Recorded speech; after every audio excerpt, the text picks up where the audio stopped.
All right, so we are recording for the first ever content marketing series. I'm here with Portia, and she is a fantastic content marketer out of Alabama. Portia, you and I linked up a couple weeks ago at the Unity conference, and it was amazing meeting you. Do you want to tell everyone kind of a little bit about yourself? My background is geriatrics, home health, quality assurance and improvement, staff development.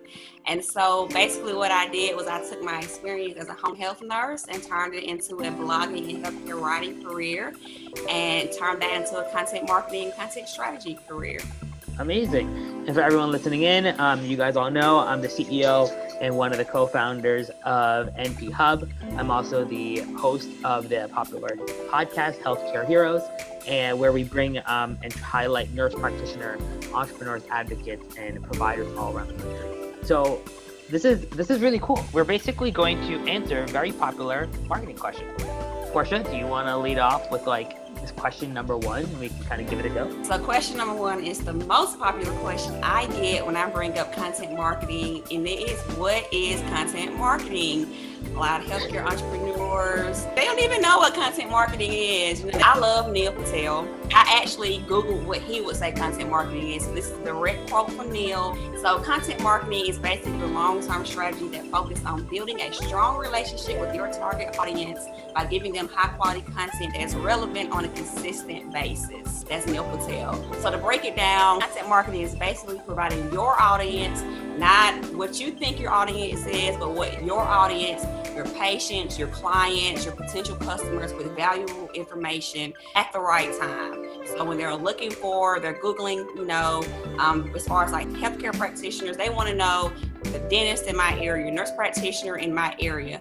You should be able to pop up. So content marketing is basically it's educational, not promotional. I read that and I really love that. So it's about positioning yourself as a resourceful expert for your clients or your potential clients. 100%. And I think that one of that sentences you just said was incredible. It's about being educational and not promotional. Now, the best branding, I think, in 2019, and even as we're approaching 2020, the year of the nurse, it's realizing that you don't need to sort of stand on top of, your chair, your table, and be like, I'm the best, I'm the best, I'm the best. The way your audience understands that you're the best is by putting out engaging information that they care about. The trick on how to figure that out that I spoke about at the Unity conference was Google, get in your heads of your ideal customers and your clients and think about what they Google and answer those questions. True. 100%. 100% agree. All right, next up. The next question is, why do I need content marketing? What is the purpose of content marketing? Well, it grows your brand. First of all, yeah. It grows your brand. It increases your visibility. I always tell people that Google has you want a point, Google has a point system and you want to get a point. So every time you get a point, you have a chance of getting higher up on that first page of Google. Like the Unity conference, who goes to page 8 of Google looking for something that they want? So, you want to be on that first page of Google. So every time you do content, every time your name is out there, you get a point with Google, and then, so they start recognizing your name. 100%. I mean, at the end of the day, if you're not relevant on Facebook, Instagram, LinkedIn, at least one of those platforms, then you don't really exist. And as much as harsh as that is, it's just true. So if you're not ranking on Google, people cannot find you. If you're a hyper niche, that's even a better thing for you. So for us, right. A lot of our target audience, they're Googling how to find a nurse practitioner preceptor or NP preceptor service. We make sure we put out a lot of content around those keywords. So when people search that, we pop up. So being in a niche just means that you need to being in a niche is a good thing because you could put out less content and rank faster, as opposed to millennial marketing to millennials. You're gonna have to put out 1,000 articles before anyone ever knows who you are. Right. I agree. 100%. So other than social media marketing, so I know podcasts are a really good method to becoming valuable and providing valuable insight. My big thing is when you are struggling to build your brand in the beginning, I recommend using anything for pillar content. And that can be a podcast, that can be a conversation like this, or it can just be a selfie video. But I recommend using a pillar content video and then and then basically retooling it 5-6 times over to then send that to your social to send that on social media, to send that to your email list, to write a blog into it. I think social media marketing is popular, but it's only one channel. Right. I think so. I agree. I think that, like you said, the pillar content, of course, I'm a blogger, so I love to write. I love blogging, love healthcare writing. People say blogging is dead, but I don't believe that. Just because since I've been blogging, I have name recognition. You know, if you Google my name, I'm on the first page. You'll see a lot of things that I've written. And that's through blogging. I firmly believe in blogging, especially if you're a healthcare practitioner, provider, professional, because there's so much misinformation out there that people who have no clinical experience, no nursing experience, no medical experience, no healthcare experience, they're making thousands, millions of dollars off of things that we do every day, things that we know. You know, so why not write a blog on geriatric nursing? Why not write a blog on dementia? Why not write a blog on hypertension? Because that's something that you do every day. You're teaching it to your patients every day. Why not write a blog on it? And so people say, well, how do I get my blog out there? You know, no one knows me.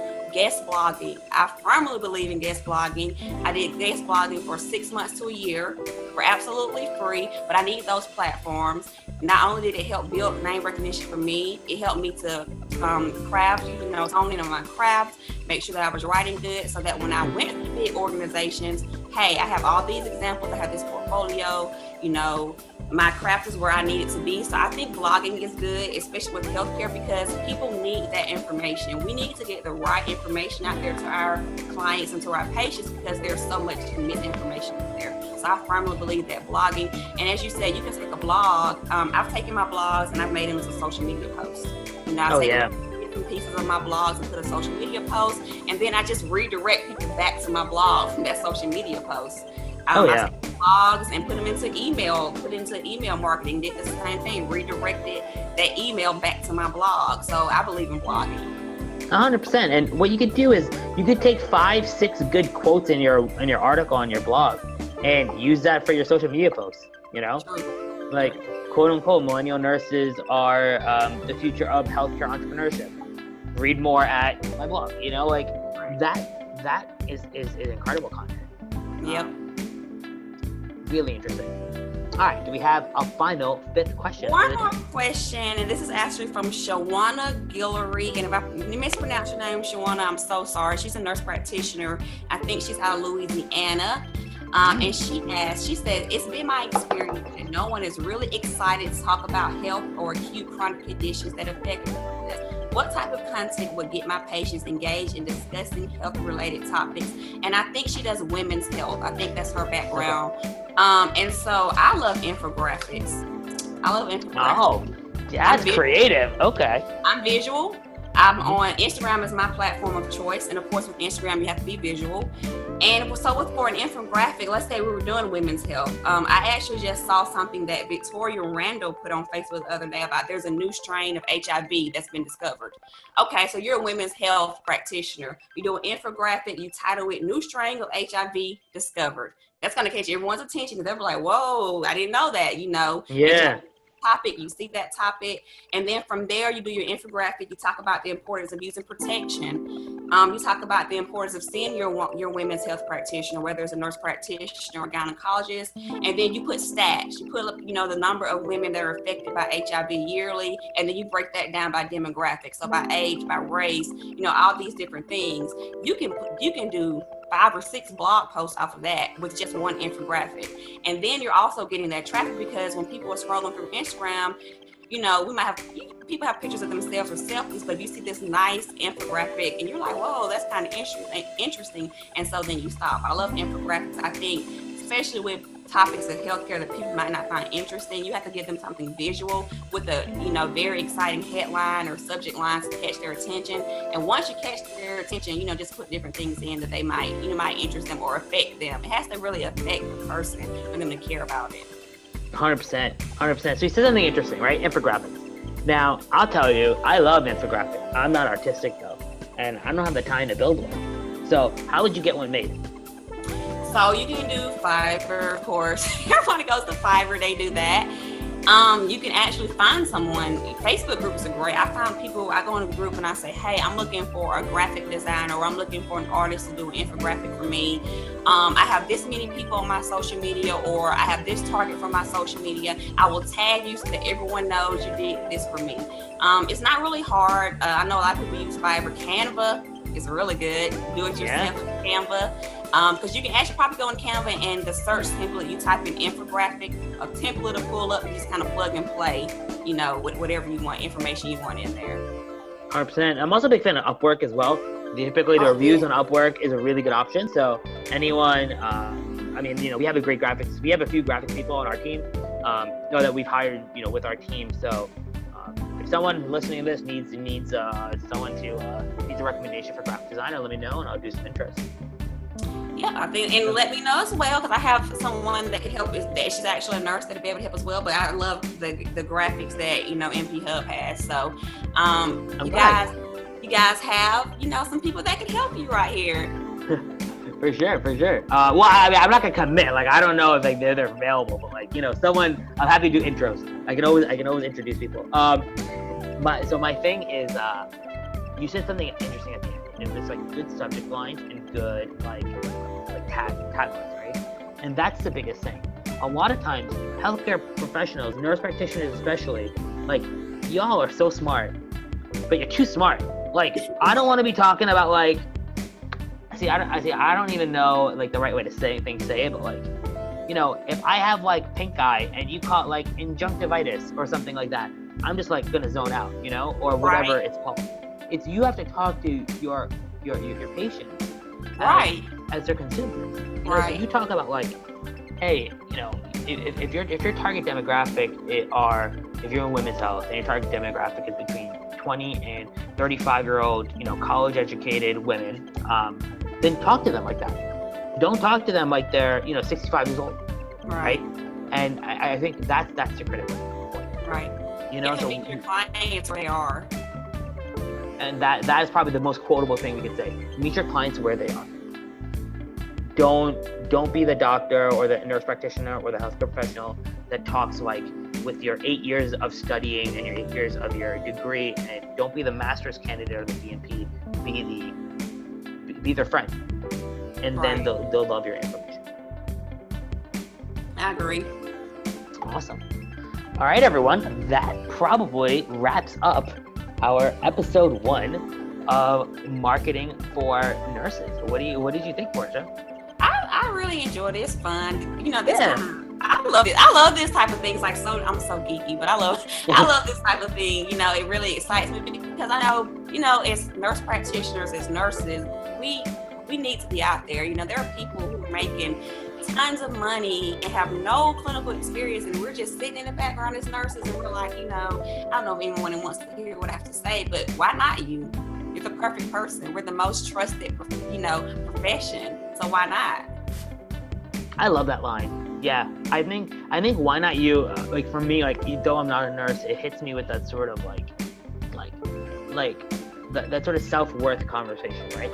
Right. I'm tired. I tell my NPs every day, stop waiting for permission. Your degree gives you authority. Yes. And business owners, the NPs, the nurses starting their business right now, the ones that are listening to this and are all right, I need to do content. Stop waiting for someone to give you permission. It doesn't happen. It didn't happen when I started NP Hub. It didn't happen this year when we hired our 15th employee. It doesn't. No one ever says you're worthy. It's just you just go out and do it. Yep, I totally agree. I love it. All right, Portia. I will see you next people aren't going to realize, but we record on a Tuesday, and I'll see you next Tuesday. But let's get this out, and I hope, I don't know, I hope there's some entrepreneurs that find this and like yeah, this is what I needed. Yeah, I think they will. I hope so.